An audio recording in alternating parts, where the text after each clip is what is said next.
Technology ప్రపంచంలో భారత్ మరో అడుగు ముందుకేసింది. అమెరికా నేతృత్వంలోని అత్యంత శక్తివంతమైన ప్యాక్ సిలికా కూటమిలో భారత్ అధికారికంగా చేరింది. అసలు ఈ ప్యాక్ సిలికా అంటే ఏమిటి? దీనివల్ల మనకేంటి లాభం? వివరాల్లోకి వెళితే ప్యాక్ సిలికా అనేది డిసెంబర్ 12, 2025లో అమెరికా, గ్రీస్, ఆస్ట్రేలియా, జపాన్, దక్షిణ కొరియా, యునైటెడ్ కింగ్డమ్ మరియు సింగపూర్ వంటి 7 దేశాలు కలిసి ఈ కూటమిని అయితే ఏర్పాటు చేశాయి. మరి ఎందుకు ఏర్పాటు చేశాయి అంటే సెమీకండక్టర్ చిప్స్ తయారీకి కావలసిన సిలికా మరియు కీలక ఖనిజాల సరఫరాలో చైనా గుత్తాధిపత్యాన్ని కలిగి ఉంది. మరి ఈ గుత్తాధిపత్యాన్ని అరికట్టాలనే ఉద్దేశంతో దీనినైతే ఏర్పాటు చేశారు.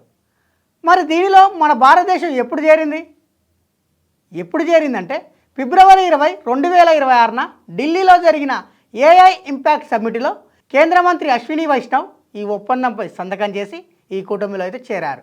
మరి దీనిలో చేరడం వల్ల భారతదేశానికి లాభం ఏంటంటే గతంలో రేర్ ఎర్త్ ఖనిజాల కోసం ముఖ్యంగా మనం చైనాపై ఆధారపడే వాళ్ళం. కానీ ఈ కూటమిలో చేరడం వల్ల ఇప్పుడు చైనాపై ఆధారపడే అవసరం మనకైతే తప్పుతుంది. అంతేకాదు ఈ భాగస్వామ్యంతో భారత్ ఇప్పుడు నేరుగా 2 నానోమీటర్ల అత్యాధునిక చిప్స్ను రూపొందించవచ్చు కూడా. దానివల్ల రాబోయే కాలంలో సెమీకండక్టర్ రంగంలో సుమారు 10 లక్షల మంది యువతకైతే ఉపాధి లభించనుంది. సో మొత్తానికి టెక్నాలజీ రంగంలో భారత్ ఒక గ్లోబల్ హబ్గా ఎదిగేందుకు ఈ ప్యాక్ సిలికా ఒక గేమ్ చేంజర్ కానుంది. మరి ఈ ప్యాక్ సిలికాలో చివరగా చేరిన 3 దేశాలు ఏమిటి తెలిస్తే కామెంట్ చేయండి.